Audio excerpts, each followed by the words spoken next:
ഇന്ന്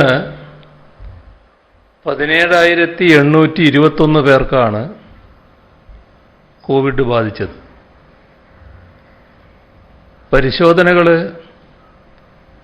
87,331 നടന്നത്. മരണസംഖ്യ 196 ഉണ്ട്. ഇപ്പോൾ ആകെ ചികിത്സയിലുള്ളത് 2,59,179 പേരാണ്. രോഗമുക്തരായത് ഇന്നത്തെ കണക്ക് 36,039 ആണ്. രോഗികളുടെ എണ്ണം പതുക്കെ കുറയുന്ന സ്ഥിതിയുണ്ട്. കഴിഞ്ഞ 3 ദിവസത്തെ ശരാശരി ടെസ്റ്റ് പോസിറ്റിവിറ്റി റേറ്റ് 22.6%. സംസ്ഥാനത്തെ ആക്റ്റീവ് കേസുകളുടെ എണ്ണം 10 ദിവസങ്ങൾക്ക് മുൻപ് 4.5 ലക്ഷത്തിനടുത്തായിരുന്നു എത്തിയത്. ഇന്നലത്തെ കണക്കനുസരിച്ച് അത് 2,77,598 കുറഞ്ഞിട്ടുണ്ട്. ഇന്ന് അത് 2,59,179 രോഗവ്യാപനത്തെ കുറച്ചു കൊണ്ടുവരാൻ ലോക്ക്ഡൗൺ സഹായകമായിരിക്കുന്നുവെന്ന് അനുമാനിക്കാം. 10 ദിവസങ്ങൾക്ക് മുൻപ് കോവിഡ് രോഗികളിൽ ഏകദേശം 91% ആളുകളെ വീടുകളിലും 9% ആളുകളെ ആശുപത്രികളിലുമാണ് ചികിത്സിച്ചിരുന്നത്. ഇപ്പോൾ ആശുപത്രിയിൽ ചികിത്സിക്കുന്നവരുടെ എണ്ണം ഏകദേശം 14% ഉയർന്നിട്ടുണ്ട്. ആശുപത്രികളിലെ തിരക്ക് കുറയുന്ന സാഹചര്യം ഇനിയും വന്നിട്ടില്ല. അതിനിനിയും 2-3 ആഴ്ചകൾ കൂടി പിന്നിടേണ്ടി വരും. മരണസംഖ്യ കുറയുന്നതിനും അത്രയും സമയം വേണ്ടി വന്നേക്കാം. മലപ്പുറം ജില്ലയിൽ ട്രിപ്പിൾ ലോക്ക്ഡൗൺ 9 ദിവസം പിന്നിട്ടു. സർക്കാർ നടത്തുന്ന തീവ്ര ശ്രമങ്ങൾക്കനുസരിച്ചുള്ള കുറവ് രോഗികളുടെ എണ്ണത്തിലും ടെസ്റ്റ് പോസിറ്റിവിറ്റി നിരക്കിലും ഉണ്ടായിട്ടില്ല. മലപ്പുറത്തിപ്പോൾ കൂടുതൽ പേർക്കും രോഗം പകരുന്നത് വീടുകൾ തന്നെയാണ്. കൂട്ടുകുടുംബങ്ങൾ കൂടുതലുള്ളത് ഇതിൻ്റെ വ്യാപ്തി വർദ്ധിപ്പിക്കുന്നു. കുടുംബത്തിലൊരംഗം രോഗബാധിതനായാൽ വീട്ടിൽ തന്നെ ക്വാറന്റൈൻ തുടരുകയും ഇയാളിൽ നിന്ന് മറ്റംഗങ്ങളിലേക്ക് രോഗം പകരുകയുമാണ് ചെയ്യുന്നത്. മതിയായ ക്വാറന്റൈൻ സൗകര്യമില്ലാത്ത വീടുകളിൽ നിന്ന് പോസിറ്റീവായവരെ CFLDCയിലേക്ക് മാറ്റുന്നതാണ്. അതേപോലെ തന്നെ രോഗലക്ഷണങ്ങളോടെ ക്വാറന്റൈനിൽ കഴിയുന്നവരുണ്ട്. അവർ ഇതുപോലുള്ള വീടുകളിൽ കഴിയുമ്പോൾ രോഗബാധിതനാണെങ്കിൽ മറ്റുള്ളവരിലേക്ക് രോഗം പകരും. ഇപ്പോൾ രോഗലക്ഷണങ്ങളോടെ ക്വാറന്റൈനിൽ കഴിയുന്നവരുണ്ടെങ്കിൽ അത്തരം ആളുകളെ താമസിപ്പിക്കുന്നതിന് പ്രത്യേക വാസസ്ഥലം ഒരുക്കും. അതേപോലെ തന്നെ എല്ലാ തദ്ദേശഭരണ സ്ഥാപന അതിർത്തിയിലും കരുതൽ വാസകേന്ദ്രങ്ങൾ ആരംഭിക്കുന്നതിന് നടപടികൾ സ്വീകരിക്കും. എല്ലാ താലൂക്കിലും എല്ലാ സൗകര്യങ്ങളുമുള്ള കോവിഡ് ആശുപത്രികൾ സജ്ജീകരിക്കും. ഇതിനു പുറമെ 400 ബെഡുകളുള്ള CFLTCകളും ഒരുക്കുന്നുണ്ട്. പ്രാദേശികമായി സ്റ്റെബിലൈസേഷൻ സെൻ്ററുകൾ ഒരുക്കും. ഓക്സിജൻ പാർലറുകൾ, അടിയന്തരമായി നൽകേണ്ട ചികിത്സകൾക്കുള്ള സൗകര്യങ്ങൾ, അതൊക്കെ ഇവിടെ ഉണ്ടാവും. 15 മെഡിക്കൽ ബ്ലോക്കുകളിലും പ്രത്യേക കൺട്രോൾ റൂം ആരംഭിച്ചിട്ടുണ്ട്. ക്വാറന്റൈനിലുള്ളവർ പുറത്തിറങ്ങിയാൽ കണ്ടെത്തി കേസെടുക്കുക മാത്രമല്ല, അവരെ CFLTCകളിലേക്ക് മാറ്റുകയും ചെയ്യും. ട്രിപ്പിൾ ലോക്ക്ഡൗൺ നിർദ്ദേശങ്ങൾ ലംഘിച്ച് പുറത്തിറങ്ങുന്നവരെ ആൻറ്റിജൻ പരിശോധന നടത്തി പോസിറ്റീവായവരെ CFLTCകളിലേക്ക് മാറ്റും. മഞ്ചേരി ഗവൺമെൻറ് മെഡിക്കൽ കോളേജിൽ 10,000 ലിറ്റർ ശേഷിയുള്ള ഓക്സിജൻ സംഭരണി ഇന്ന് സ്ഥാപിച്ചിട്ടുണ്ട്. ഇവിടെ ഉണ്ടായിരുന്ന പഴയ ടാങ്കുകൾ പെരിന്തൽമണ്ണ, തിരൂർ ആശുപത്രികളിൽ സ്ഥാപിക്കും. മലപ്പുറത്ത് പോലീസ് നിയന്ത്രണങ്ങൾ കൂടുതൽ കർശനമാക്കാൻ നിർദ്ദേശം നൽകിയിട്ടുണ്ട്. നിയന്ത്രണങ്ങൾ ലംഘിച്ച് പുറത്തിറങ്ങുന്നവർക്കെതിരെ കർശന നിയമ നടപടികൾ സ്വീകരിക്കും. ഇതിനായി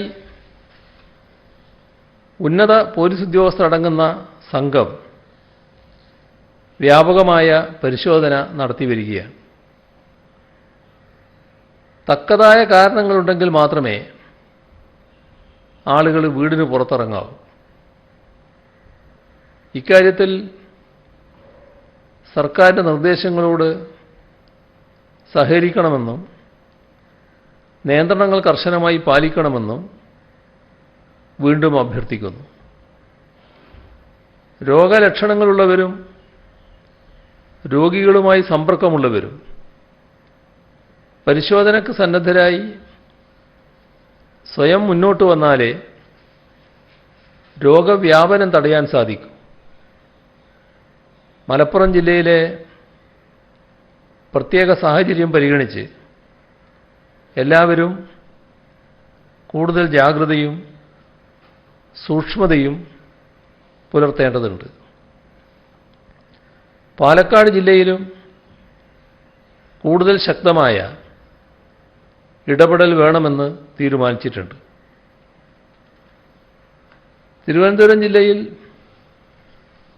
ട്രിപ്പിൾ ലോക്ക്ഡൗൺ പിൻവലിച്ചെങ്കിലും ജില്ലയിലെ 43 പഞ്ചായത്തുകളിൽ കോവിഡ് വ്യാപനം രൂക്ഷമാണ്. ഇവിടങ്ങളിൽ ടെസ്റ്റ് പോസിറ്റിവിറ്റി നിരക്ക് 30% മുകളിലാണ്. ഈ പ്രദേശങ്ങളിൽ പരിശോധന ശക്തമാക്കാനും ക്വാറന്റൈൻ സംവിധാനങ്ങൾ വിപുലപ്പെടുത്താനും തീരുമാനിച്ചിട്ടുണ്ട്. എറണാകുളം ജില്ലയിൽ വ്യാപന തോതിൽ കുറവ് രേഖപ്പെടുത്തി. നിലവിൽ ടെസ്റ്റ് പോസിറ്റിവിറ്റി റേറ്റ് ഒരു പഞ്ചായത്തിൽ മാത്രമാണ് 50% മുകളിലുള്ളത്. ഇവിടെ മൊബൈൽ ടെസ്റ്റിംഗ് സംവിധാനം ഏർപ്പെടുത്തും. കോഴിക്കോട് ജില്ലയിൽ ഏറ്റവും കൂടുതൽ ടെസ്റ്റ് പോസിറ്റിവിറ്റി നിരക്ക് കാരശ്ശേരി പഞ്ചായത്തിലാണ്. 58% ഇവിടുത്തെ ടെസ്റ്റ് പോസിറ്റിവിറ്റി നിരക്ക്. അഴിയൂരിൽ 55%, ടെസ്റ്റ് പോസിറ്റിവിറ്റി നിരക്കുണ്ട്. രോഗബാധ ഉണ്ടാവുകയാണെങ്കിൽ ആരോഗ്യവകുപ്പിനെ അറിയിക്കേണ്ട രോഗങ്ങളിൽ ബ്ലാക്ക് ഫംഗസ് അഥവാ മ്യൂക്കർ മൈക്കോസിസ് രോഗത്തെ കൂടി ഉൾപ്പെടുത്തിയിട്ടുണ്ട്. ആശുപത്രികളിലും ആരോഗ്യ സ്ഥാപനങ്ങളിലും അതുമായി ബന്ധപ്പെട്ട ഉത്തരവ് നൽകിയിട്ടുണ്ട്. അതുകൊണ്ട് മ്യൂക്കർ മൈക്കോസിസ് രോഗബാധ കണ്ടെത്തിയാൽ അതെത്രയും പെട്ടെന്ന് ആരോഗ്യവകുപ്പിനെ അറിയിക്കേണ്ടതാണ്. ബ്ലാക്ക് ഫംഗസ് കാര്യത്തിൽ ആരോഗ്യവകുപ്പ് കൃത്യമായ പ്രോട്ടോകോൾ രൂപീകരിക്കും. ലോക്ക്ഡൗൺ ഘട്ടത്തിൽ നിർമ്മാണ പ്രവർത്തനത്തിന് അനുമതി നൽകിയിട്ടുണ്ട്. അപ്പോൾ നിർമ്മാണ പ്രവർത്തനത്തിന് ആവശ്യമായ സാമഗ്രികൾ വിൽക്കുന്ന കടകൾ തുറക്കുന്നതിന് നിശ്ചിത ദിവസം അനുവദിക്കുന്നതാണ്. അതേപോലെ തന്നെ നിർമ്മാണ പ്രവർത്തനത്തിന് ആവശ്യമുള്ളൊരു ഇനമാണ് ചെത്തുകല്ല്, വെട്ടുകല്ല്. ഈ ചെത്തുകല്ല് വെട്ടാൻ അനുമതി നൽകാൻ തീരുമാനിച്ചിട്ടുണ്ട്. ഈ ചെത്തുകല്ല് കൊണ്ടുപോകുന്ന വാഹനങ്ങൾ ലോക്ക്ഡൗണിന് മുൻപ് തന്നെ തടയുന്നതായി ശ്രദ്ധയിൽപ്പെട്ടിട്ടുണ്ട്. നിർമ്മാണ പ്രവർത്തനത്തിന് ഈ കല്ല് ആവശ്യമാണ് എന്ന് കണ്ടുകൊണ്ട് അത്തരത്തിൽ ചെത്തുകല്ല് കൊണ്ടുപോകുന്ന വാഹനങ്ങളെ തടയുന്നത് ഒഴിവാക്കണമെന്നും കണ്ടിട്ടുണ്ട്. മലഞ്ചരക്ക് കടകൾ തുറക്കണമെന്നൊരാവശ്യം നേരത്തെ കൃഷിക്കാർ ഉന്നയിക്കുന്നുണ്ടായിരുന്നു. അതിൽ വയനാട്, ഇടുക്കി ഈ രണ്ട് ജില്ലകളിലും മലഞ്ചരക്ക് കടകൾ ആഴ്ചയിൽ 2 ദിവസം തുറക്കാൻ അനുവദിക്കും. ബാക്കി എല്ലാ ജില്ലകളിലും ആഴ്ചയിൽ 1 ദിവസം തുറക്കാനാണ് അനുവാദമുണ്ടാവുക. റബ്ബർ തോട്ടങ്ങളിൽ മഴക്കാലത്ത് റെയിൻ ഗാർഡ് വേണ്ടി വരും, മഴമറ. അതിന് ആവശ്യമായ കടകൾ നിശ്ചിത ദിവസം തുറക്കുന്നതിന് അനുമതി നൽകും.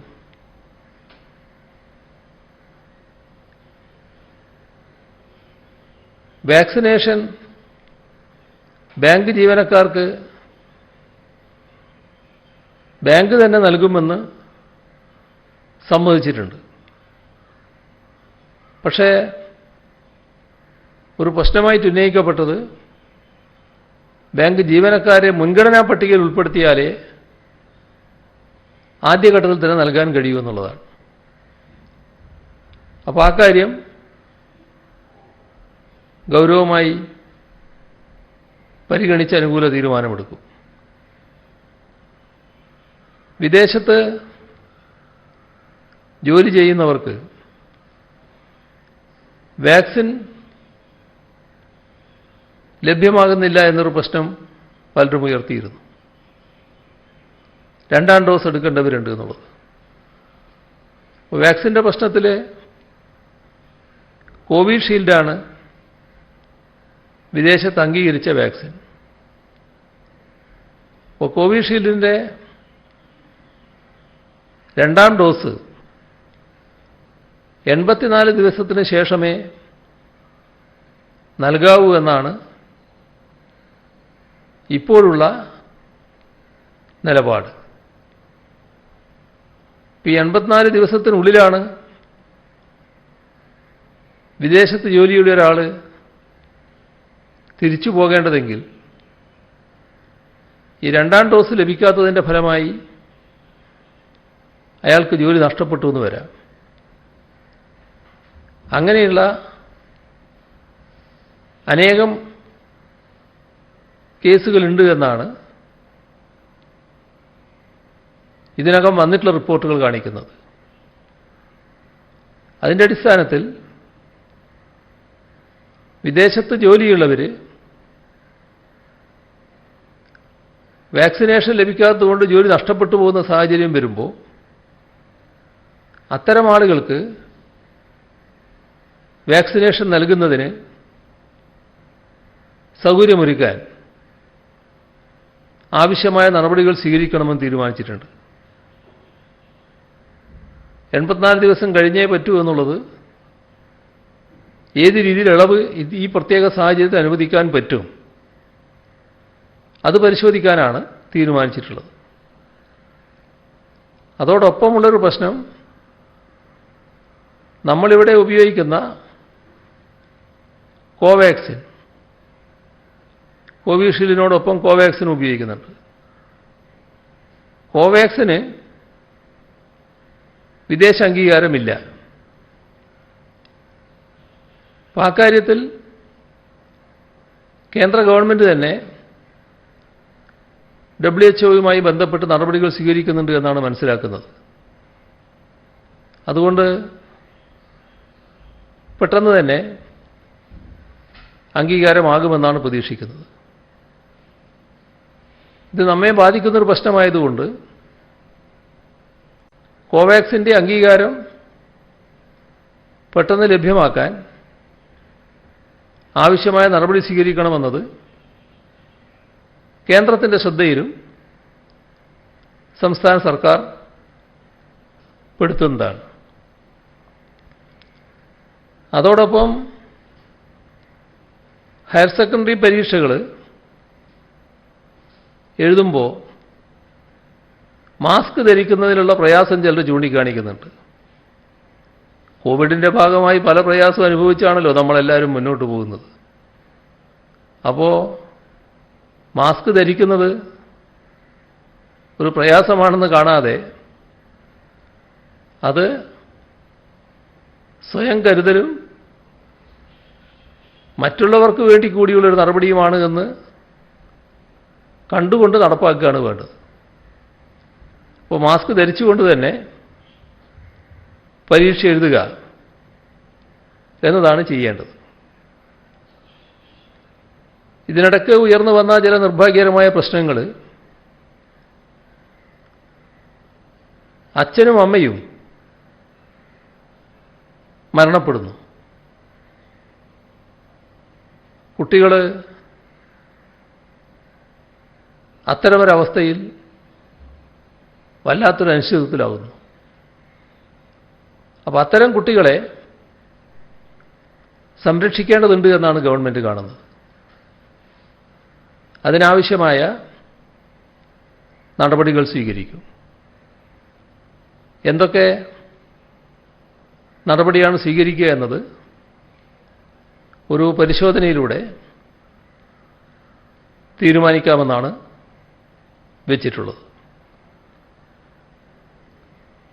രോഗവ്യാപനം നിയന്ത്രിക്കുന്നതിന് ഏറ്റവും ഫലപ്രദമായ മാർഗം സമൂഹത്തിലെ പരമാവധി ആളുകൾക്ക് വാക്സിൻ നൽകുക എന്നതാണ്. അങ്ങനെയാണ് സാമൂഹ്യ പ്രതിരോധ ശേഷി ആർജിക്കാൻ പറ്റുക. എന്നാൽ വാക്സിനുകളുടെ ദൗർലഭ്യം ആസൂത്രണം ചെയ്ത വേഗതയോടെ വാക്സിനേഷൻ മുന്നോട്ട് കൊണ്ടുപോകാൻ ആവാത്തൊരു സാഹചര്യമാണ് സൃഷ്ടിച്ചിട്ടുള്ളത്. 45 വയസ്സിന്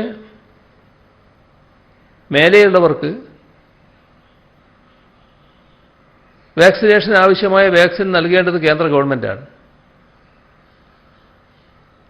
നമ്മുടെ കയ്യിലുള്ള സ്റ്റോക്ക് തീർന്നിട്ട് കുറേ നാളായി. കേന്ദ്ര ഗവൺമെൻറ് ശ്രദ്ധയിൽപ്പെടുത്തിക്കൊണ്ടിരിക്കുകയാണ്. ഈ പ്രശ്നത്തിൽ നാം സ്വീകരിക്കേണ്ട നടപടികളുടെ ഭാഗമായാണ് വാക്സിനുകൾ വാങ്ങുന്നതിന് വേണ്ടിയുള്ള ആഗോള ടെൻഡർ സംസ്ഥാന സർക്കാർ വിളിച്ചത്. ഇത്തരത്തിൽ സംസ്ഥാന സർക്കാരുകൾ ടെൻഡറുകൾ ക്ഷണിക്കുമ്പോൾ ഒരുപാട് ആവശ്യക്കാരാണല്ലോ വരിക. അപ്പോൾ വില കുത്തനെ ഉയരാൻ സാധ്യതയുണ്ട്. അപ്പോൾ ഓരോ സംസ്ഥാനത്തും എത്രയാണ് വാക്സിൻ വേണ്ടത് എന്ന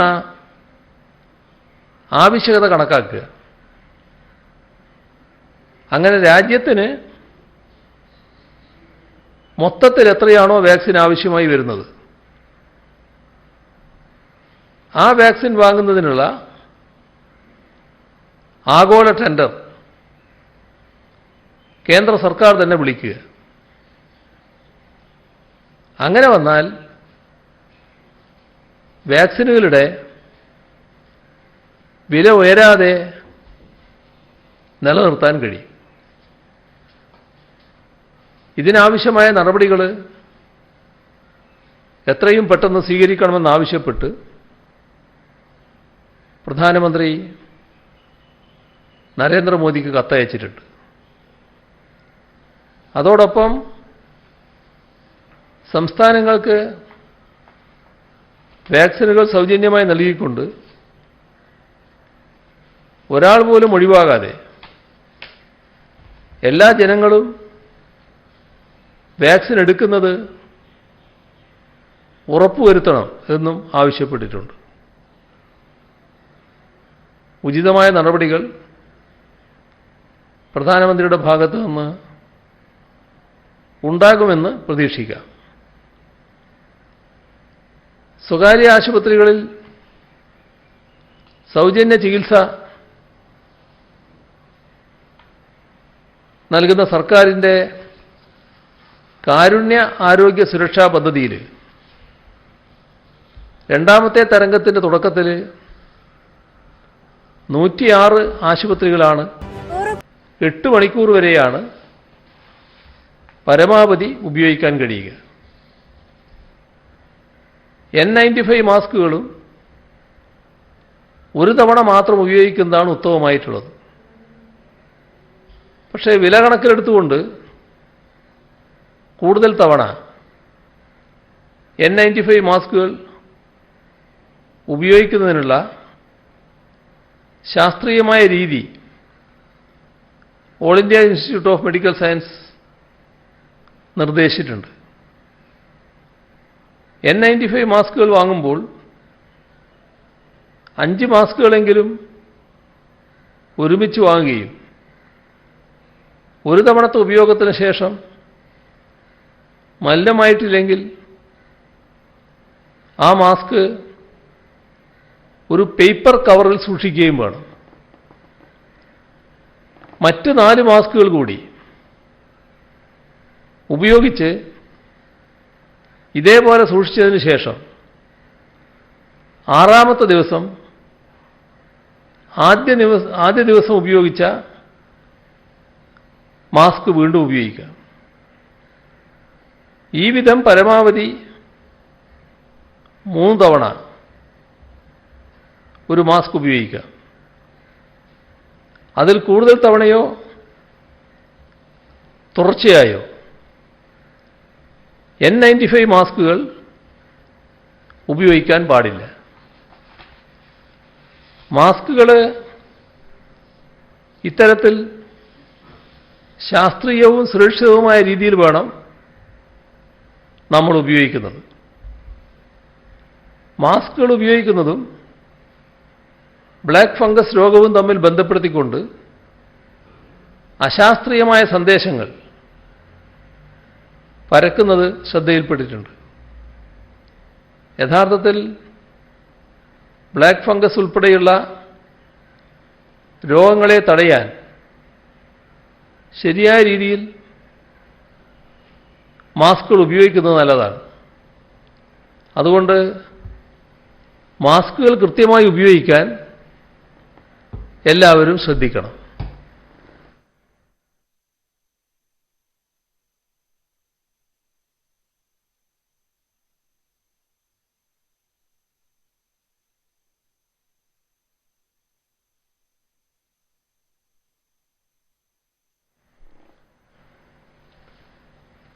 സംസ്ഥാനത്തെ 11 ആശുപത്രികൾക്ക് കൂടി ദേശീയ ഗുണനിലവാര അംഗീകാരം NQAS ലഭിച്ചതായി കേന്ദ്ര ആരോഗ്യ മന്ത്രാലയം അറിയിച്ചിട്ടുണ്ട്. Malappuram Athanikkal, Kozhikode Moodadi, Kollam Elampalloor, Kannur Panoor, Thrissur Gosaikunnu, Thiruvananthapuram Vattiyoorkavu urban primary health സെൻ്ററുകൾ, കണ്ണൂർ ന്യൂമാഹി, തൃശൂർ പോർക്കളയങ്ങാട്, കൊല്ലം മുണ്ടക്കൽ അർബൻ പ്രൈമറി സെൻ്ററുകൾ, കോഴിക്കോട് പുറമേരി, ഇടുക്കി ഉടുമ്പൻചോല ഇവക്കാണ് ദേശീയ ഗുണനിലവാര അംഗീകാരമായ NQAS ബഹുമതി ലഭിച്ചത്. കോവിഡ് പ്രതിരോധ പ്രവർത്തനങ്ങൾക്കിടയിലും സംസ്ഥാനത്തെ ആരോഗ്യ സ്ഥാപനങ്ങൾക്ക് തുടർച്ചയായി NQAS കിട്ടുന്നത് വലിയ നേട്ടമാണ്. അർബൻ പ്രൈമറി ഹെൽത്ത് സെൻ്റർ വിഭാഗത്തിൽ ഏറ്റവും കൂടുതൽ NQAS നേടുന്ന സംസ്ഥാനം കേരളമാണ്. രാജ്യത്തെ മികച്ച പ്രാഥമികാരോഗ്യ കേന്ദ്രങ്ങളുടെ വിഭാഗത്തിലും ആദ്യത്തെ 12 ദിവസവും 12 സ്ഥാനവും കേരളത്തിനുള്ളതാണ്. തിരുവനന്തപുരം ഒറ്റശേഖരമംഗലം, പൂഴനാട് കുടുംബാരോഗ്യ കേന്ദ്രം, കാസർഗോഡ് കയ്യൂർ രക്തസാക്ഷി സ്മാരക കുടുംബാരോഗ്യ കേന്ദ്രം 99% സർക്കാർ കരസ്ഥമാക്കി ഇന്ത്യയിൽ തന്നെ ഒന്നാം സ്ഥാനത്താണ് ഈ കേന്ദ്രങ്ങൾ. തിരുവനന്തപുരം ഒറ്റശേഖരമംഗലം ഉടനാട് കുടുംബാരോഗ്യ കേന്ദ്രവും കാസർഗോഡ് കയ്യൂർ രക്തസാക്ഷി സ്മാരക കുടുംബാരോഗ്യ കേന്ദ്രവും ആണ് 99% സ്കോർ കരസ്ഥമാക്കി ഒന്നാം സ്ഥാനത്തെത്തിയിട്ടുള്ളത്. ഇന്ത്യയിലാകെ 119 ആരോഗ്യ സ്ഥാപനങ്ങൾക്കാണ് NQAS അംഗീകാരമുള്ളത്. ഇതിൽ 3 ജില്ലാ ആശുപത്രികളും 4 താലൂക്ക് ആശുപത്രികളും ആണുള്ളത്. 6500ഓളം വിഷയങ്ങൾ വിലയിരുത്തിയാണ് NQAS അംഗീകാരം നൽകുന്നത്. അംഗീകാരം ലഭിക്കുന്ന PHCകൾക്ക് 2 ലക്ഷം രൂപ വീതവും മറ്റാശുപത്രികൾക്ക് ഒരു കിടക്കക്ക് 10,000 രൂപ എന്ന നിലയിലും വാർഷിക ഇൻസെൻറ്റീവ് ലഭിക്കും. കഴിഞ്ഞ 24 മണിക്കൂറിനുള്ളിൽ സംസ്ഥാനത്ത് മാസ്ക് ധരിക്കാത്ത 8,094 പേർക്കെതിരെ കേസ് രജിസ്റ്റർ ചെയ്തു. സാമൂഹ്യ അകലം പാലിക്കാത്തതിന് 4,304 പേർക്കെതിരെ നിയമ നടപടി സ്വീകരിച്ചു. പിഴയായി 31,70,50,050 രൂപയാണ് ഈ കഴിഞ്ഞ ദിവസം ഈടാക്കിയത്. ഇനി നമുക്ക് ലഭിച്ച സഹായങ്ങളുടെ കാര്യമാണ്. ആദിത്യ ബിർള ഗ്രൂപ്പിൻ്റെ മെറ്റൽ ഫ്ലാഗ്ഷിപ്പ് കമ്പനിയായ Hindalco industrial limited Alupuram unit 50 ലക്ഷം രൂപ വിലമതിക്കുന്ന ഓക്സിജൻ കോൺസെൻട്രേറ്ററുകൾ,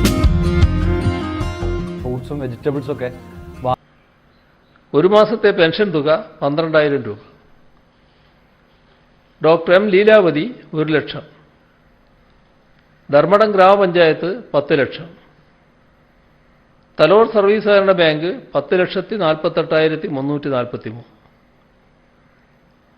ചോറോഡ് ബാങ്ക് 10 ലക്ഷം. തിരൂർ അർബൻ ബാങ്ക് 10 ലക്ഷം. അഞ്ചരക്കണ്ടി ഫാർമേഴ്സ് സർവീസ് സഹകരണ ബാങ്ക് 10 ലക്ഷം.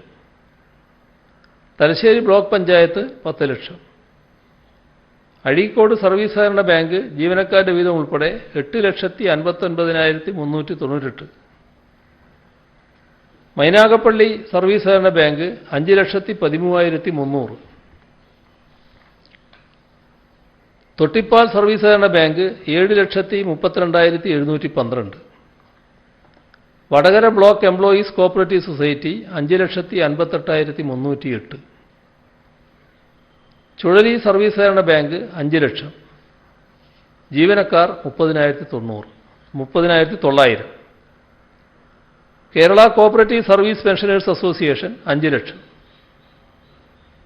കണ്ണൂർ ജില്ലാ സഹകരണ സംഘം ജോയിന്റ് രജിസ്ട്രാർ ജനറൽ ഓഫീസ് ജീവനക്കാരുടെ മാറ്റിവെച്ച ശമ്പളത്തിന്റെ 1ാം ഗഡു 3,44,436.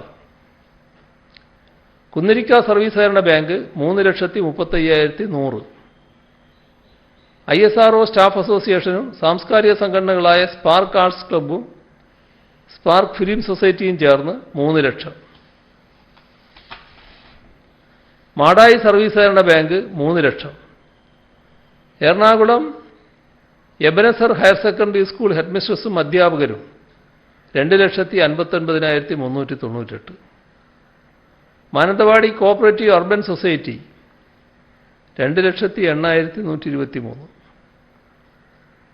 കേരള യോഗ അസോസിയേഷന്റെ സംസ്ഥാന ഘടകവും 14 ജില്ലാ ഘടകങ്ങളും ചേർന്ന് 1,50,000 രൂപ. കോഴിക്കോട് ജില്ലയിലെ ദേവർകോവിൽ KVKMM UP സ്കൂൾ വിദ്യാർത്ഥികൾ 1,06,613. തിരുവനന്തപുരം കഴക്കൂട്ടം സൈനിക സ്കൂൾ ജീവനക്കാർ 1,06,137. സിയാപ്റ്റ് എംപ്ലോയീസ് വെൽഫെയർ അസോസിയേഷൻ 1 ലക്ഷം. ഇടുക്കി ഇളന്തേശം ബ്ലോക്ക് പഞ്ചായത്ത് 1 ലക്ഷം. മാവേലിക്കര ബ്ലോക്ക് പഞ്ചായത്ത് 1 ലക്ഷം. ഖത്തറിൽ നിന്ന് അഹമ്മദ് കുട്ടി അരളയിൽ 1 ലക്ഷം. ബാലരാപുരം PHCയിലെ ഡോക്ടർ സുശാന്തിന്റെ വിവാഹ സൽക്കാരം ഒഴിവാക്കി 1 ലക്ഷം. കേരള ഗ്ലാസ് ഡീലേഴ്സ് ഫോറം 1 ലക്ഷം. Ottapalam NSS college retired principal doctor ജയപ്രകാശും മാതാവ് പാറക്കുട്ടിയും 65,000. കൊല്ലം പ്രോഗ്രസീവ് ലേബർ കോൺട്രാക്ട് സഹകരണ സംഘം 50,000 രൂപ. Thrithala Paruthoor Mangalam Tharammal Shinod 51,000. Retired additional secretary Bahuleyan 50,000. Pattambi Melco group chairman Syed Melethil 50,000. CK hardware Karuvanpadi Thrithala 50,000. തൃത്താലയിലെ നാഗലശ്ശേരി സർവീസ് സഹകരണ ബാങ്ക് മുൻ സെക്രട്ടറി TK നാരായണൻ 50,000. തൃശൂർ ഇയാൽ മേലതിൽ വീട്ടിൽ ലത 50,000.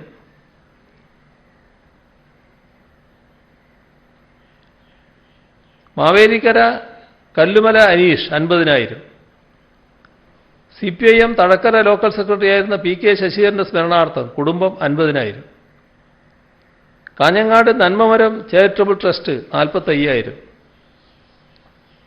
തൃശൂർ കേരളവർമ്മ കോളേജിലെ ഇക്കണോമിക്സ് വിഭാഗം അസിസ്റ്റന്റ് പ്രൊഫസർ IV വിദ്യ 40,000. കേരള യൂണിവേഴ്സിറ്റിയിൽ നിന്നും പെൻഷൻ പറ്റിയ സ്റ്റാലിനും തങ്കമണിയും ചേർന്ന് 25,000. Doctor PN Viswanathan charitable trust 25,000. AKG സെന്ററിലെ ഹരിദാസ് 25,000.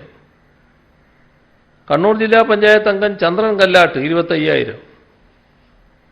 പടിയൂരിലെ ഗോപാലൻ മാസ്റ്ററും ഭാര്യ ചെല്ലമ്മ ടീച്ചറും 25,000. ആദ്യകാല CPI നേതാവായിരുന്ന തങ്കപ്പൻ ആചാര്യയുടെ മരണാനന്തര ചടങ്ങുകൾക്കായി മാറ്റിവെച്ച തുക 25,000. ചേലക്കര ഗ്രാമപഞ്ചായത്തിലെ പുലാക്കോട് സെന്റ് മേരീസ് യാക്കോബായ സുറിയേനി പള്ളി 25,000. MV ഗോവിന്ദമാരാർ കാവുഞ്ചൽ 25,000. ദക്ഷിണമേഖല ബ്ലൈൻഡ് ക്രിക്കറ്റ് ടീം മുൻ താരം രജനീഷ് ഹെൻറി വിവാഹത്തിനായി മാറ്റിവെച്ച തുകയിൽ നിന്നും 25,000. ചോറോട് ബാങ്ക് മുൻ പ്രസിഡന്റ് പരേതനായ AK ഗോപാലക്കുറുപ്പിന്റെ ഓർമ്മക്കായി മക്കൾ 25,000. പള്ളിപ്പുറം ഇന്ദിവരത്തിൽ ജൂനിറ്റ വിവാഹദിനത്തിൽ 25,000. Punnakkamugal residence association 25,000. Sasthamcotta Devaswom board college retired professor Jayalakshmi 25,000. Kothamangalam Mankoottathil doctor Amy Paul ദമ്പതിമാർ 25,000. Doctor Hurairkutty Anakkara 25,000.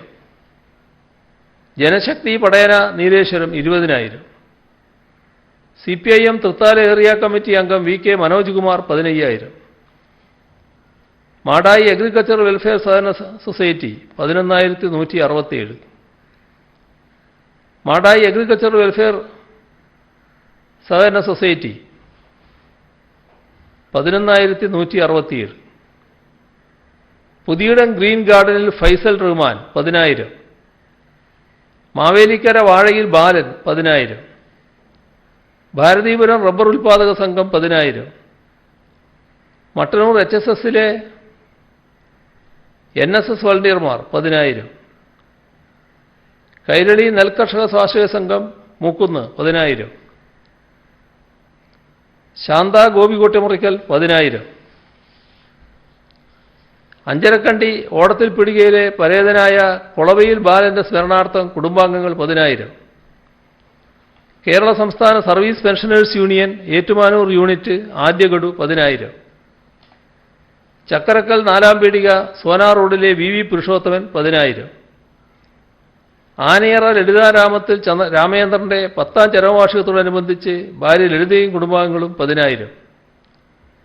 Kerala state service pensioners union പ്രവർത്തകൻ കാങ്കോൽ നോർത്തിലെ ദാമോദരന്റെ മകൻ KB അനൂപ് വിവാഹത്തിന്റെ ഭാഗമായി 10,000.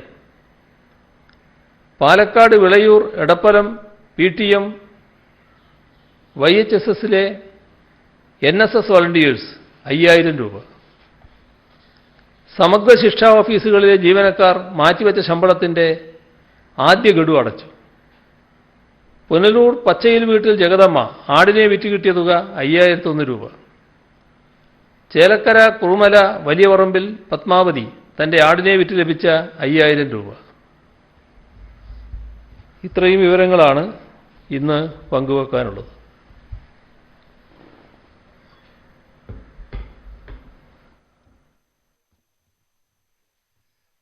പ്രവാസികൾ വാക്സിൻ എടുക്കുമ്പോൾ അവരുടെ പാസ്പോർട്ടിന്റെ നമ്പർ വാക്സിന്റെ സർട്ടിഫിക്കറ്റ് ഉൾപ്പെടുത്തുമെന്ന് CM പറഞ്ഞിരുന്നു. എന്നിട്ട് CM പറഞ്ഞതിന് ശേഷമാണ് ആരോഗ്യവകുപ്പ് അവരുടെ നമ്പർ അങ്ങനെ ഉൾപ്പെടുത്തി തുടങ്ങിയത്. പക്ഷെ അതിന് മുമ്പെടുത്തവർ ആധാർ നമ്പർ എടുത്തിട്ടാണ് എടുത്തിരിക്കുന്നത്. പക്ഷേ അവർക്ക് ചില രാജ്യങ്ങളിൽ ഈ പാസ്പോർട്ട് നമ്പർ ഉണ്ടെങ്കിൽ പോകാൻ കഴിയുമെന്ന് പറയുന്നുണ്ട്. അന്നേരം അവർ കുറെ ആശങ്ക പങ്കുവെക്കുന്നുണ്ട്. അതിനെന്ത് ചെയ്യാൻ കഴിയും? സർക്കാരിന് എന്തെങ്കിലും ചെയ്യാൻ കഴിയുമോ? സാധാരണഗതിയിൽ വേണ്ടത് പ്രത്യേകമായ ഒരു അപേക്ഷ കൊടുത്ത് അതിന് പ്രത്യേക സർട്ടിഫിക്കറ്റ് വാങ്ങാൻ ശ്രമിക്കണം. അതിനാവശ്യമായ നടപടി ആരോഗ്യവകുപ്പ് സ്വീകരിക്കും. അങ്ങനെ ചെയ്താൽ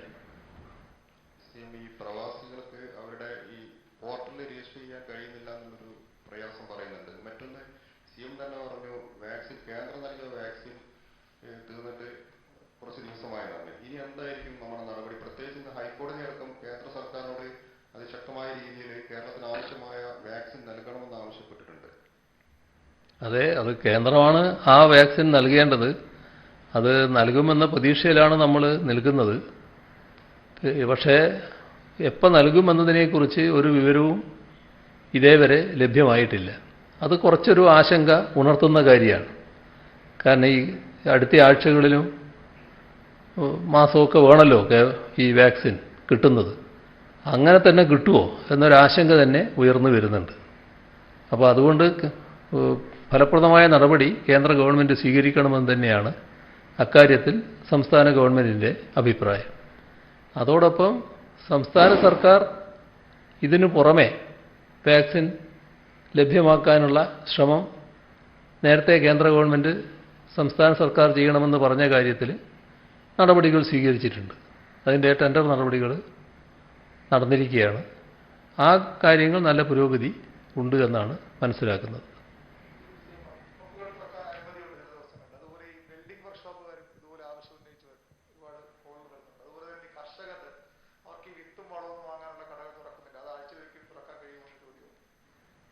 അല്ല, ഇതിൽ സാധാരണ നിലക്ക് വർക്ക്ഷോപ്പുകൾ പ്രവർത്തിക്കുമ്പോൾ അതിനാവശ്യമായ മറ്റ് സ്പെയർ പാർട്സുകൾ വേണമല്ലോ. അപ്പോൾ അത് തുറക്കണമെന്ന് തന്നെയാണ് കണ്ടിട്ടുള്ളത്. കാർഷിക വൃത്തിയുമായി ബന്ധപ്പെട്ടിട്ടുള്ള പ്രവർത്തനങ്ങൾ എല്ലാം നടക്കണമെന്നാണ് കണ്ടിട്ടുള്ളത്. അതിൻ്റെ ഭാഗമായി ഈ കടകളുടെ പ്രശ്നം എന്തെങ്കിലും ഉണ്ടെങ്കിൽ അത് പ്രത്യേകം പരിശോധിക്കാം. സിഎം നേരത്തെ പറഞ്ഞിരുന്നു ഈ കോവിഡ് കാലത്ത്, പ്രത്യേകിച്ച് ഈ ലോക്ക്ഡൌൺ കാലത്ത് ആരെയും ജോലിയിൽ നിന്ന് പിരിച്ചുവിടരുതെന്ന്. പക്ഷേ സിഎമ്മിന്റെ തന്നെ നിർദ്ദേശം ലംഘിച്ചുകൊണ്ട് ഏതാണ്ട് 20-30 വർഷമൊക്കെ സർവീസ് ഉള്ളവരെ വാട്ടർ അതോറിറ്റിയിൽ നിന്ന് പമ്പ് ഓപ്പറേറ്റർമാരായി പ്രവർത്തിച്ചവരെ പിരിച്ചുവിട്ടു എന്നൊരു ആക്ഷേപം ഉയരുന്നുണ്ട്. മറ്റൊന്ന്, ഈ സിഎം തന്നെ നേരത്തെ പറഞ്ഞതാണ് ഈ സത്യവാങ്മൂലം, പ്രത്യേകിച്ച് ബാങ്കുകളിലും KSFEയും ഒക്കെ അതൊക്കെ പ്രവർത്തിക്കുന്നവർ വളരെ കുറഞ്ഞ ശതമാനം ജീവനക്കാരെ വെച്ചുകൊണ്ട് പ്രവർത്തിക്കുന്നുണ്ട്. പക്ഷേ അവർ അതായത് ഓട്ടോറിക്ഷയിലോ അല്ലെങ്കിൽ മറ്റേതെങ്കിലും ഈ വാഹനങ്ങൾ വാടകയ്ക്കോ പിടിച്ചു പോകുമ്പോൾ സത്യവാങ്മൂലം പലയിടത്തും പോലീസുകാർ അംഗീകരിക്കുന്നില്ല എന്നുള്ള ഒരു പരാതി കൂടി ഉയരുന്നുണ്ട്. അത് യഥാർത്ഥ സത്യവാങ്മൂലമാണെങ്കിൽ അതിൽ മറ്റു പ്രശ്നങ്ങൾ വരില്ല. എന്നാൽ ഈ യാത്ര ചെയ്യാനുള്ള അമിതമായ ത്വര കാരണം മറ്റു ചില മാർഗങ്ങൾ സ്വീകരിക്കുന്നതിന് വരുന്നുണ്ടെങ്കിൽ അത് തടയുന്നതിന് പോലീസ് നടപടികൾ സ്വീകരിച്ചു എന്ന് വരും. അത് തമ്മിലാണ് ചില പ്രശ്നങ്ങൾ ഉണ്ടാവുക. ഏതായാലും ഒന്നേ നമ്മളതിൽ കാണേണ്ടതുള്ളൂ, കഴിയാവുന്നത്ര യാത്ര ഒഴിവാക്കുക എന്നതിൽ തന്നെയാണ് മുൻതൂക്കം നമ്മളെല്ലാവരും നൽകേണ്ടത്. അടിയന്തര ആവശ്യം വന്നു, അങ്ങനത്തെ ഘട്ടത്തിലാണ് ഈ സ്വയം സർട്ടിഫിക്കറ്റൊക്കെ സാക്ഷ്യപ്പെടുത്തി പോകുന്ന നില വേണ്ടത്. അത് പോലീസും അതുമായി സഹകരിച്ച് തന്നെ നടപടികൾ സ്വീകരിക്കും. കടകളെല്ലാം ഇപ്പോൾ അടഞ്ഞു കിടക്കണല്ലോ. അപ്പൊ തുടക്കത്തിൽ ഒരാഴ്ചയൊക്കെ ഉണ്ടാകത്തുള്ളൂ കരുതി. പക്ഷെ ഇപ്പോൾ 1 മാസത്തോളം ആകുമ്പം ഈ വാടക കൊടുക്കുന്ന സമയമായിട്ട് അത് ഒരു 10,000 രൂപ തൊട്ട് ചിലപ്പോൾ 2 ലക്ഷം രൂപ വരെ വാടക കൊടുക്കുന്ന കടകളുണ്ട്. അപ്പം ഈ മാസത്തെ ഒഴിവാക്കി കൊടുക്കാൻ വേണ്ടി സിഎം ഇടപെടണമെന്നാണ് പൊതുവുള്ളൊരു ആവശ്യം. അത് നേരത്തെ നമ്മുടെ ഒരു അനുഭവം ഉണ്ടായത്, ഈ ഇത്തരം കടകൾക്ക് വാടക ഈടാക്കുന്നവർ അവർ തന്നെ അറിഞ്ഞുകൊണ്ട് ആ വാടക ഒഴിവാക്കുന്ന നില സ്വീകരിച്ചിരുന്നു. ഇപ്പോൾ ഇതിങ്ങനെ തുടരുന്ന സാഹചര്യത്തിൽ അതേ നിലപാട് തന്നെ അവരെല്ലാവരും സ്വീകരിക്കുമെന്നാണ് പ്രതീക്ഷിക്കുന്നത്. അതിനാവശ്യമായ ത്വരിതപ്പെടുത്താൻ ആവശ്യമായത് എന്താണോ അത് സർക്കാരും ചെയ്യാം. കേന്ദ്രം വാക്സിൻ നൽകാത്തത് ഒരു പ്രതിസന്ധിയായിട്ട് നിൽക്കുകയാണ്. ഇപ്പം 45-ന് മുകളിലുള്ള ആദ്യ ഡോസുകാരും 2ാം ഡോസ് ഡ്യൂ ആയ ആളുകളൊക്കെ ആശങ്കയിൽ നിൽക്കുകയാണ്. അപ്പം സംസ്ഥാനം വില കൊടുത്ത് വാങ്ങിയ വാക്സിൻ ഒരു 7 ലക്ഷത്തിന് മീതെ ഉണ്ട് എന്നാണ് മനസ്സിലാക്കുന്നത്. അതാണെങ്കിൽ 18-നും 44-നും ഇടയ്ക്കുള്ളവർക്കാണ് ഇപ്പം പ്രോട്ടോകോൾ ഉള്ളത്. ഈ ഒരു അടിയന്തര സാഹചര്യം കണക്കിലെടുത്ത് അതിലൊരു പ്രോട്ടോകോളിൽ മാറ്റമോ അല്ലെങ്കിൽ 45-ന് മുകളിലുള്ളവർക്ക് ഒരു മുൻഗണന നൽകിയുള്ള ഒരു മാറ്റം ആലോചിക്കാവുന്നതാണ്. അല്ലെങ്കിൽ എത്ര ഒരു ഇടപെടലുണ്ടാകും? അതങ്ങനെ ചെയ്യാൻ കഴിയില്ല. കാരണം അത് ഇന്ന കാര്യത്തിനാണ് എന്ന് വ്യക്തത വരുത്തിയിട്ടുണ്ട്. അപ്പോൾ അതിൽ മാറ്റം വരുത്തുക എന്നുള്ളത് പ്രായോഗികമായിട്ടുള്ളതല്ല. അതിന് ആവശ്യമായ വാക്സിൻ കേന്ദ്ര ഗവൺമെൻറ് തന്നെ ലഭ്യമാക്കുമെന്നാണ് പ്രതീക്ഷിക്കുന്നത്. അതിനുള്ള നടപടികൾ എടുത്തു വരുന്നു എന്നാണ് മനസ്സിലാക്കുന്നത്. ഏറ്റവും കൂടുതൽ വരുന്നൊരു ചോദ്യം ഈ മൊറട്ടോറിയം സംബന്ധിച്ചാണ്. അപ്പം നമ്മൾ എന്താണ് എടുത്തിരിക്കുന്ന നിലപാട്? ബാങ്കേഴ്സ് സമിതി ഒരു നിർദ്ദേശം തന്നിട്ടുണ്ടോ? നമ്മൾ കേന്ദ്ര സർക്കാരിനോട് മൊറട്ടോറിയം ആവശ്യപ്പെടുന്നുണ്ടോ? കാരണം ഇപ്പോൾ 1-ാം തീയതി ആവുകയാണ്. അപ്പോൾ ലോൺ തിരിച്ചടയ്ക്കുന്ന സമയമാണ്. അപ്പം ഓട്ടോമാറ്റിക്കായിട്ട് അക്കൗണ്ടിൽ ഡെബിറ്റ് ആവുന്ന സാഹചര്യം. അപ്പോൾ പൈസ ഇല്ലെങ്കിൽ ബാക്കിയുള്ള പൈസ കൂടി എടുക്കാൻ പറ്റാത്ത രീതിയിൽ ബാങ്കുകൾ ഈ അക്കൗണ്ട് ബ്ലോക്ക് ചെയ്യും. അപ്പം മൊറട്ടോറിയത്തിന്റെ കാര്യത്തിൽ അടിയന്തരമായിട്ട് സർക്കാരിന്റെ ഇടപെടലുണ്ടോ? മൊറട്ടോറിയം സംബന്ധിച്ച് ഒന്നിലധികം തവണ ഇടപെട്ട് കഴിഞ്ഞിട്ടുണ്ട്. ഇപ്പോൾ തന്നെ അതിന് കേന്ദ്രത്തിൻ്റെ ബന്ധപ്പെട്ട വകുപ്പുകൾക്ക് കത്തയക്കുക, ധനമന്ത്രിക്ക് തന്നെ കത്തയക്കുക, അത്തരം കാര്യങ്ങളൊക്കെ നടന്നു കഴിഞ്ഞിട്ടുണ്ട്. അതിന് ഫലമുണ്ടാകുമെന്ന് തന്നെയാണ് പ്രതീക്ഷിക്കുന്നത്. കൃഷിയുമായി ബന്ധപ്പെട്ട് ബന്ധപ്പെട്ടാണ് ചോദ്യം. ഇപ്പം മഴ കാരണം നന്നായി കൃഷിനാശം സംഭവിച്ചിട്ടുണ്ട്. പക്ഷേ ഈ കണക്കെടുപ്പിനുള്ള ഉദ്യോഗസ്ഥരൊക്കെ മിക്കവാറും കോവിഡ് ഡ്യൂട്ടിയിൽ കൂടിയാണ്. അതോടൊപ്പം തന്നെ ഈ സംഭരണം, പ്രത്യേകിച്ച് പച്ചക്കറി അടക്കമുള്ളവ ഹോർട്ടികോപ്പ് ഇപ്പോൾ എടുക്കുന്നില്ല. അതുകൊണ്ട് തന്നെ കർഷകർ വലിയ പ്രതിസന്ധി നേരിടുന്നു എന്നാണ് പറയുന്നത്. അത്തരം പ്രശ്നങ്ങൾ ഗൗരവമായിട്ട് പരിശോധിച്ച് വരുന്നുണ്ട്. ആവശ്യമായ നഷ്ടപരിഹാരം കൃഷി നശിച്ചുപോയവർക്ക് നേരത്തെ ഉള്ളതുപോലെയല്ല, ആവശ്യമായ നഷ്ടപരിഹാരം നൽകുന്നതിന് തന്നെയാണ് സർക്കാർ സന്നദ്ധമായിട്ടുള്ളത്. അത്തരത്തിലാണ് അതിൻ്റെ മാനദണ്ഡം തന്നെ പുതുക്കി നിശ്ചയിച്ചിട്ടുള്ളത്. പിന്നെ പച്ചക്കറിയുടെ കാര്യത്തിലും നടപടികൾ സ്വീകരിച്ചു വരുന്നുണ്ട്. ഈ കൊടകര കള്ളനോട്ട് കേസിനകത്ത് പിന്നെ അതിന്റെ അന്വേഷണം BJPയുടെ ഉന്നത നേതാക്കളിലേക്ക് എത്തിയിരിക്കുകയാണ്. BJPയുടെയും RSSന്റെയും ഉയർന്ന നേതാക്കളെ ആ കേസിൽ ക്രൈംബ്രാഞ്ച് ചോദ്യം ചെയ്യാൻ വിളിപ്പിച്ചിട്ടുണ്ട്. ചിലർ ഹാജരായിട്ടില്ല. പക്ഷേ ഏതാണ്ട് 1.5 മാസത്തോളമായിട്ടും ഇതുവരെ 3 പരാതി നൽകിയിട്ടും എൻഫോഴ്സ്മെന്റ് ഡയറക്ടറേറ്റോ ഡയറക്ടർ ഓഫ് റവന്യൂ ഇന്റലിജൻസോ ഇതിൽ പ്രാഥമിക അന്വേഷണത്തിന് പോലും തയ്യാറായില്ല. കൊച്ചിയിലെ ഒരു എൻഫോഴ്സ്മെന്റ് ഡയറക്ടറേറ്റ് ഉദ്യോഗസ്ഥൻ നീണ്ട അവധിയിലാണെന്നും കേൾക്കുന്നത്. അപ്പൊ സംസ്ഥാന സർക്കാർ എന്തെങ്കിലും ഇതിൽ ഇടപെടൽ നടത്തോ, എൻഫോഴ്സ്മെന്റ് ഡയറക്ടറിനെ അന്വേഷിക്കണം അങ്ങനെ ആവശ്യപ്പെടാൻ വല്ല സാധ്യതകളുണ്ടോ എന്നൊന്ന് അറിയാൻ വേണ്ടിയാണ്. സംസ്ഥാന സർക്കാർ ഇപ്പോൾ ഇവിടുത്തെ പോലീസ് സംവിധാനം ഉപയോഗിച്ചുകൊണ്ട് അന്വേഷണമാണ് നടന്നുകൊണ്ടിരിക്കുന്നത്. ആ അന്വേഷണം ശക്തിപ്പെടുത്തുന്ന തരത്തിലാണ് തെളിവുകൾ വന്നുകൊണ്ടിരിക്കുന്നത്. അതിൻ്റെ അടിസ്ഥാനത്തിലുള്ള അന്വേഷണം നടക്കുക തന്നെയാണ് ചെയ്യുക. പിന്നെ നിയമപ്രകാരം എന്തെങ്കിലും ആവശ്യമുണ്ടെങ്കിൽ അപ്പോൾ അതിനെപ്പറ്റി ആലോചിക്കാം. പോലീസ് പലയിടങ്ങളിലെ ആൾക്കാരെ മർദ്ദിക്കുന്നുവെന്ന് പരാതി ഉയർന്നിരുന്നു. ഇപ്പോൾ പരപ്പനങ്ങാടിയിൽ അവശ്യ സർവീസിൽ ഉൾപ്പെടുത്തിയ ഒരു സ്ത്രീയുടെ ഭർത്താവ് അവരെ റോഡിലോട്ട് കൊണ്ടാക്കാൻ പോയി തിരികെ പോകുന്ന സമയത്ത് പരപ്പനങ്ങാടി CI അദ്ദേഹത്തെ മർദ്ദിച്ചതായ പരാതി ഒന്ന് താലൂക്ക് തഹസിൽദാർക്കും ജില്ലാ കളക്ടർക്കും പരാതി കൊടുത്തിട്ടുണ്ട്. മലപ്പുറത്ത് ഇന്ന് സമാനമായൊരു സംഭവം ഉണ്ടായിട്ടുണ്ട്. പോലീസ് ഇങ്ങനെ ഇത്തരത്തിലുള്ള സംഭവങ്ങൾക്ക് അത് പാടില്ല എന്നൊരു നിർദ്ദേശം കൊടുക്കുക. ഇത് മലപ്പുറത്തുള്ളതൊരു പ്രത്യേക സാഹചര്യമാണ്. ആ സാഹചര്യം വലിയ തോതിൽ കോവിഡ് വ്യാപനം നടക്കുന്നു. സംസ്ഥാനത്ത് തന്നെ ഏറ്റവും കൂടുതൽ ഈ ടെസ്റ്റ് പോസിറ്റിവിറ്റി റേറ്റ് കൂടി നിൽക്കുന്ന സ്ഥലം മലപ്പുറം ജില്ലയാണ്. അവിടെ ഇത്രയും നാളായിട്ടും രോഗവ്യാപനം കുറഞ്ഞു വരുന്നില്ല. അതാണ് ഞാൻ ഒരു ഭാഗം നേരത്തെ പറഞ്ഞു വന്നത്. അതിൻ്റെ ഭാഗമായി പോലീസ് നടപടികൾ കൂടുതൽ കർക്കശമാക്കണം എന്ന് സർക്കാർ തീരുമാനിച്ചിട്ടുണ്ട്. അതിൻ്റെ അടിസ്ഥാനത്തിൽ പോലീസ് നടപടികൾ കർക്കശമാക്കുന്നുണ്ടാവും. അതിൻ്റെ അർത്ഥം ആളുകളെ തല്ലുക എന്നല്ല, എന്നാൽ പോലീസ് ശക്തമായി ഇടപെടുന്ന സ്ഥിതിയുണ്ടാവും. കേസുകളുടെ ഒക്കെ എണ്ണം കൂടുന്ന നില വരും, ഇറങ്ങാൻ സമ്മതിച്ചില്ല എന്നൊക്കെ വരും. അത്തരം കാര്യങ്ങൾ സ്വാഭാവികമായി സംഭവിക്കും.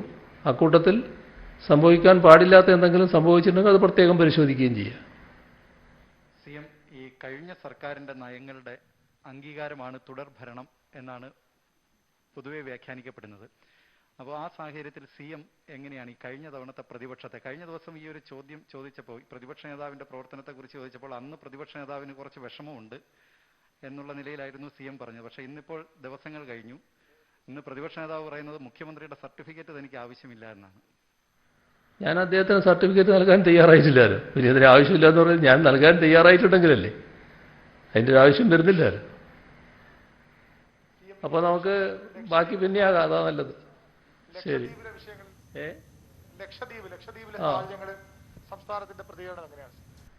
ഇല്ല, ലക്ഷദ്വീപിൽ നിന്നും വരുന്ന വാർത്തകൾ അതീവ ഗൗരവമുള്ളതാണ്. അവിടുത്തെ ദ്വീപ് നിവാസികളുടെ സംസ്കാരത്തിനും ജീവിതത്തിനും വെല്ലുവിളി ഉയർത്തുന്നൊരു സാഹചര്യമാണ് ഉയർന്നു വരുന്നത്. അത്തരം നീക്കങ്ങൾ ഒരു തരത്തിലും അംഗീകരിക്കാൻ കഴിയാത്തതാണ്. നമുക്കറിയാം, ലക്ഷദ്വീപും കേരളവുമായി ദീർഘകാലത്തെ ബന്ധമാണ്. ഒരു ഘട്ടത്തിൽ നമ്മുടെ സംസ്ഥാനത്തെ ഒരു നിയോജക സംസ്ഥാനത്തിൻ്റെ ഭാഗമായിട്ടായിരുന്നു അവർ പ്രവർത്തിക്കുകയെന്ന് ചെയ്തിരുന്നത്. അങ്ങനെ ഒരു ഘട്ടം വരെ ഉണ്ടായിരുന്നു. നമ്മുടെ പോർട്ടുകളുമായി അവർക്ക് വലിയ ബന്ധമാണ്.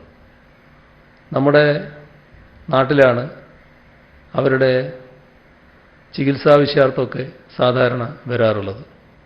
ഇപ്പോൾ കോഴിക്കോട്, എറണാകുളം, തിരുവനന്തപുരം എല്ലാം എടുത്താൽ കേരളത്തിലാകെ ലക്ഷദ്വീപിൽ നിന്നുള്ള ധാരാളം വിദ്യാർത്ഥികളെ കാണാൻ സാധിക്കും. അങ്ങനെ എല്ലാ തരത്തിലും നമ്മുടെ നാടുമായി ഇഴുകിച്ചേർന്ന് പ്രവർത്തിക്കുന്ന ഒരു വിഭാഗമാണ്. പരസ്പര സഹകരണത്തിലൂടെയാണ് ദ്വീപ് നിവാസികളും നമ്മളും മുന്നോട്ട് പോകുന്നത്. പക്ഷെ അവിടെ വിദ്യാഭ്യാസം, തൊഴിൽ, ചികിത്സ, വ്യാപാരം ഇത്തരം കാര്യങ്ങളിലൊക്കെ അവരുമായി നമുക്ക് വളരെ ദൃഢമായ ബന്ധമാണ് ഉള്ളത്. ഇത് തകർക്കാൻ ഒരു ഗൂഢശ്രമം ആരംഭിച്ചതായിട്ടാണ് വാർത്തകളിൽ കാണുന്നത്. അത് സംഘടിത താൽപ്പര്യങ്ങൾക്ക് വഴങ്ങിക്കൊണ്ടാണ് അത്തരം നിലപാടുകൾ. അത് തീർത്തും അപലപനീയമായതാണ്. ഇത്തരത്തിലുള്ള പ്രതിലോമകരമായ നീക്കങ്ങളിൽ നിന്നും തീരുമാനങ്ങളിൽ നിന്നും ബന്ധപ്പെട്ടവർ പിൻവാങ്ങണം എന്ന് തന്നെയാണ് ശക്തമായ അഭിപ്രായം. ബാക്കി നമുക്ക് പിന്നീടാവാം. 17,821 കേസുകളാണ്. പ്രതിദിന കോവിഡ് കേസുകളുടെ എണ്ണം കുറയുന്നു എന്നുള്ളൊരു ആശ്വാസകരമായ വാർത്തയുണ്ട്. അപ്പോഴും മരണനിരക്ക് 196 മരണങ്ങൾ. അത് കഴിഞ്ഞ ദിവസങ്ങളിൽ റിപ്പോർട്ട് ചെയ്യപ്പെട്ട മരണങ്ങൾ കോവിഡാണെന്ന് സ്ഥിരീകരിച്ചിരിക്കുന്നത് കൊണ്ടുകൂടിയാണ് ഉയർന്ന മരണനിരക്കിലേക്ക് കാര്യങ്ങൾ പോയതെന്നാണ്. സംസ്ഥാനത്ത് ഏറ്റവും കൂടുതൽ കോവിഡ് വ്യാപനം റിപ്പോർട്ട് ചെയ്യപ്പെട്ടിരിക്കുന്നത് മലപ്പുറത്താണ്. മലപ്പുറത്ത് വീടുകളിൽ നിന്ന് കൂട്ടുകുടുംബങ്ങളായതുകൊണ്ട് ഈ കോവിഡ് വ്യാപനം കൂടുതൽ ശക്തമാകുന്നു എന്നുള്ള ഒരു കാര്യം കൂടി മുഖ്യമന്ത്രി പറയുന്നു. കൂടുതൽ നിയന്ത്രണങ്ങൾ കർശനമാക്കും, മലപ്പുറത്ത് കൂടുതൽ പരിശോധനകൾ നടത്തുമെന്നും മുഖ്യമന്ത്രി പറയുകയുണ്ടായി. അതോടൊപ്പം തന്നെ വിദേശത്തേക്ക് പോകുന്നവർക്ക് കോവിഷീൽഡിൻ്റെ സെക്കൻഡ് വാക്സിൻ വളരെ പെട്ടെന്ന് നൽകാനുള്ള തീരുമാനത്തിലേക്ക് കടക്കും. കോവിഡ് ബാധിച്ച് അച്ഛനും അമ്മയും നഷ്ടമാകുന്ന കുട്ടികളെ സർക്കാർ ഏറ്റെടുത്ത് സംരക്ഷിക്കുമെന്നതടക്കമുള്ള വിവരങ്ങൾ മുഖ്യമന്ത്രി നൽകിയുണ്ടായി. ഏറ്റവും കൂടുതൽ കോവിഡ് ഇന്ന് റിപ്പോർട്ട് ചെയ്യപ്പെട്ടിരിക്കുന്നത് തിരുവനന്തപുരം ജില്ലയിലാണ്. വിശദമായ വിവരങ്ങൾ അടുത്ത വാർത്താ ബുള്ളറ്റിൻ. പൂർണ്ണമാകുന്ന വാർത്തയിൽ. നമസ്കാരം.